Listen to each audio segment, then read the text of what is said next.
गंज बख्श रहमतुल्लाह अलैह एक बहुत बड़े वली थे उस दौर के अंदर। मुलाकात हुई, वो बुज़ुर्ग अल्लाह के वली, वो भी अल्लामा थे।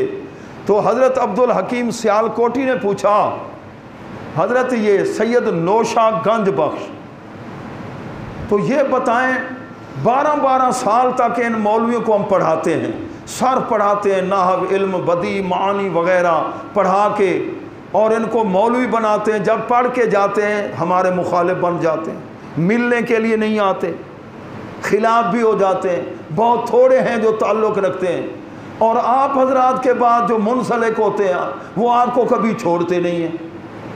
अगर आप लोग दुनिया से चले जाएं तो वो मज़ार पे आ जाते हैं। इसकी वजह क्या है?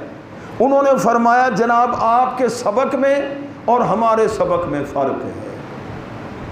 आप जो सबक देते हैं वो है आना नहनो से शुरू होता है। आना नहनो का माना मैं, बस मैं ही मैं, पिदरम सुल्तानपुर। और हम सबक शुरू कराते हैं ला से।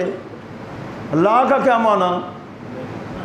कुछ नहीं हूँ, मैं कुछ नहीं हूँ। आजी मिटा दे अपनी हस्ती को अगर कुछ मर्तबा चाहे।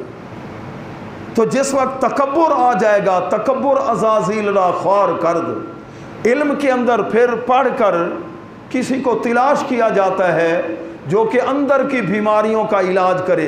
जिस तरह डॉक्टर की ज़रूरत है, तबीब हाज़िक की ज़रूरत है ना, ये जिस्मानी बीमारी, तो रूहानी बीमारियां तो बहुत आगे बढ़ चुकी हैं, इनके लिए तबीब हाज़िक की ज़रूरत होती है।